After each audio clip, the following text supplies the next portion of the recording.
আফগানিস্তানে বন্যায় ব্যাপক ক্ষয়ক্ষতি, জনসাধারণের চরম ভোগান্তি রয়েছে, তারা চরম বিপাকের মধ্যে। এই জন্যে তারা সরকারের সহযোগিতা কামনা করেছেন।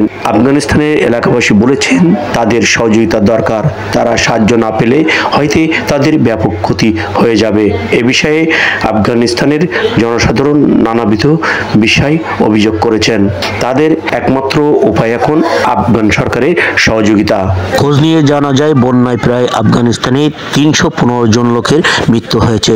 এছাড়া প্রায় 1630 জন লোক আহত হয়েছেন। তারা চীনে বন্যা বৃদ্ধি পেয়েছে এবং চীনে বন্যায় বিভিন্ন এলাকা প্লাবিত হয়েছে, যে কারণে চীনের বিভিন্ন অঞ্চলে জরুরি ঘোষণা করা হয়েছে।